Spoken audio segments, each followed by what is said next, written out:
नमस्कार दोस्तों, GNS news में आपका स्वागत है। हर उपयोगी जानकारी और काम की खबर से अपडेट रहने के लिए अभी सब्सक्राइब करें हमारे चैनल को और साथ में बेल आइकन भी प्रेस कर ले और वीडियो को ज्यादा से ज्यादा दोस्तों में शेयर करें। तो चलिए बढ़ते हैं खबरों की ओर।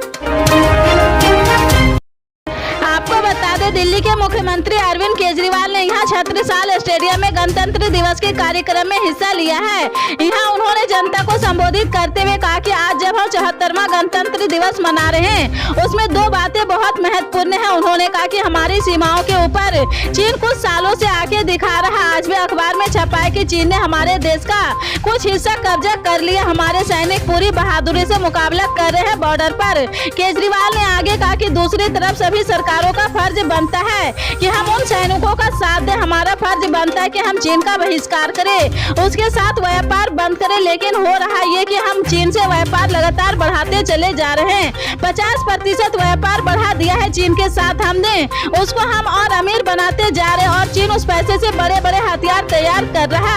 हम चीन से ज्यादा खरीद रहे, जूते, चप्पल, चश्मे, गद्दे जैसी चीजें। क्या ये चीजें हमें खरीदने की जरूरत? हमारे देश में भी ये सभी चीजें बन सकती है। हमारे यहाँ बनेगी तो रोजगार भी बढ़ेगा, करोड़ों युवाओं को रोजगार मिलेगा और चीन को बड़ा सबक मिलेगा।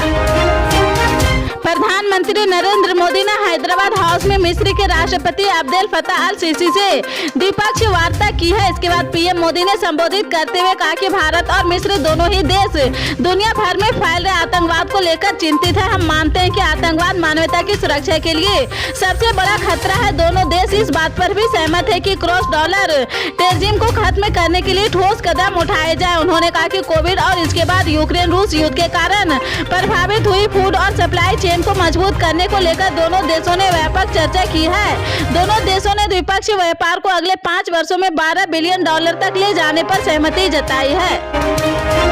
गणतंत्र दिवस के उपलक्ष्य में 901 पुलिस कर्मियों को पुलिस मेडल से सम्मानित किया गया है। इसमें 140 पुलिस कर्मियों को वीरता के लिए पुलिस पदक दिया गया है। इसके अलावा विशिष्ट सेवा के लिए राष्ट्रपति पुलिस पदक के 93 तो मेधावी सेवा के लिए 668 पुलिस कर्मियों को सम्मानित किया गया है। अधिकारियों के मुताबिक वीरता के लिए जिन पुलिस कर्मियों को सम्मानित किया गया है, उनमें 80 को वामपंथी प्रभावित क्षेत्रों और 45 को जम्मू कश्मीर में सेवा के लिए सम्मानित किया गया है। इनमें 48 CRPF है, 31 महाराष्ट्र पुलिस के है। इसके अलावा 25 जम्मू कश्मीर के हैं, 9 झारखंड, 7 दिल्ली पुलिस के हैं। इसके अलावा NBSF का अन्य राज्यों के पुलिस कर्मी हैं। आपको बता दें, प्रतियोगी परीक्षाओं में नकल और फर्जीवाड़े पर लगाम लगाने के लिए अब उत्तराखंड सरकार ने कड़े कदम उठाने का फैसला किया है। मुख्यमंत्री पुष्कर सिंह धामी ने कहा कि अगर कोई परीक्षाओं में नकल करते पाया गया तो उनकी संपत्ति कुर्क की जाएगी। उन्होंने कहा कि भर्ती परीक्षाओं में गड़बड़ी करने वालों से सरकार कड़ाई से निपटेगी। मुख्यमंत्री ने यह भी कहा कि जो कैंडिडेट्स परीक्षा में अनुचित साधनों का इस्तेमाल करते पाए जाएंगे, उन्हें अगले 10 वर्षों तक के लिए राज्य की किसी भी प्रतियोगी परीक्षा में शामिल होने से प्रतिबंध लगा दिया जाएगा। उन्होंने कहा परीक्षा में नकल करते पाए जाने वालों की पूरी संपत्ति कुर्क की जाएगी। इसके साथ ही यह भी प्रावधान कर रहे कि परीक्षा देते समय नकल करने वाले अगले 10 साल तक किसी भी परीक्षा में शामिल नहीं हो सकेंगे। पटना हाईकोर्ट ने राज्य के 2459 सरकारी अनुदान प्राप्त मदरसों की जांच के आदेश दिए हैं। कोर्ट ने शिक्षा विभाग के ऊपर मुख्य सचिव को जांच का आदेश दिया है। इसे लेकर उन्हें सभी डीएम के साथ बैठक करने का आदेश दिया गया है। शिक्षा विभाग पूरे राज्य के कुल 2459 मदरसों की मान्यता की प्रामाणिकता की जाँच करने की आदेश दिया है। इसके अलावा कोर्ट ने जाँच पूरी होने तक राज्य के 609 मदरसों का अनुदान की राशि का भुगतान नहीं करने का भी आदेश दिया है। जाली दस्तावेज के आधार पर मदरसों को दी गई मान्यता पर दर्ज हुई प्राथमिकी पर डीजीपी को जांच के बाद पूरी जानकारी कोर्ट को देने का निर्देश दिया गया है। कुछ दिन पहले जानकारी सामने आई थी कि राज्य में खुलेआम फर्जी तरीके से मदरसों का संचालन किया जा रहा और सरकारी अनुदान उठाया जा रहा। पटना हाईकोर्ट ने इस पर नाराजगी जताते हुए 2459 मदरसों को रडार पर लिया है। बिहार के सीतामढ़ी जिले के मोहम्मद अलाउद्दीन बिस्लील की ओर से दरार याचिका पर सुनवाई के बाद यह आदेश दिया गया है। इस मामले में अगली सुनवाई अब 14 फरवरी को होगी।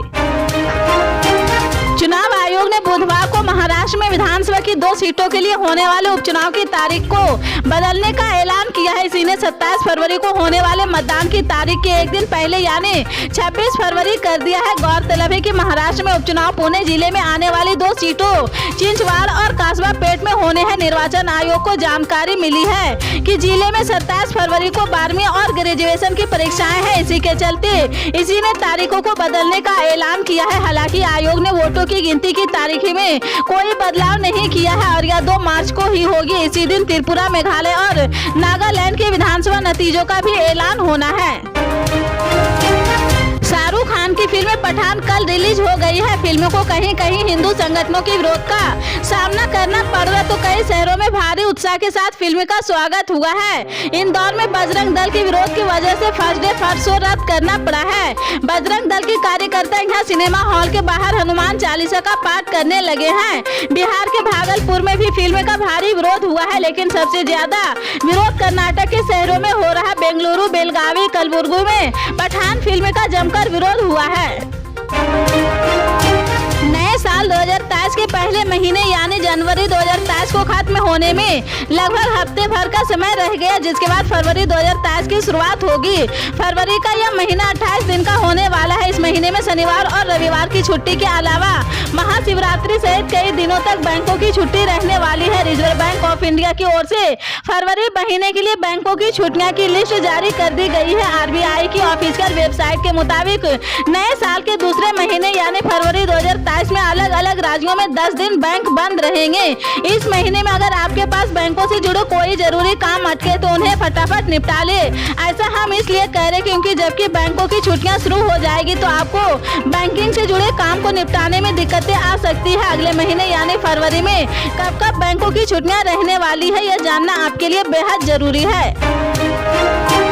प्रधानमंत्री नरेंद्र मोदी और गुजरात दंगों को लेकर आई BBC की डॉक्यूमेंट्री पर मचे सियासी घमासान के बीच पूर्व केंद्रीय मंत्री AK एंटनी के बेटे अनिल एंटनी ने इस्तीफा दे दिया है। उनके पार्टी छोड़ने के बाद अब कांग्रेस नेता शशि थरूर ने बयान जारी किया है। उनका कहना है कि उन्होंने AK एंटनी से कोई बात नहीं की है। इस बारे में मेरी उनसे कोई चर्चा नहीं हुई है, लेकिन वह खुद के लिए बोलने में सक्षम है। थरूर ने BBC डॉक्यूमेंट्री को बैन किए जाने पर भी सवाल उठाए। उन्होंने पूछा कि आखिर एक डॉक्यूमेंट्री हमारे राष्ट्र की संप्रभुता को कैसे प्रभावित कर सकती है। केंद्र की तरफ से प्रतिबंध अनावश्यक है। हम एक मजबूत देश है, हम इसे नजरअंदाज कर सकते हैं। हमारी संप्रभुता और राष्ट्र सुरक्षा ऐसी चीज नहीं है जिसे किसी डॉक्यूमेंट्री से आसानी से प्रभावित किया जा सकता है।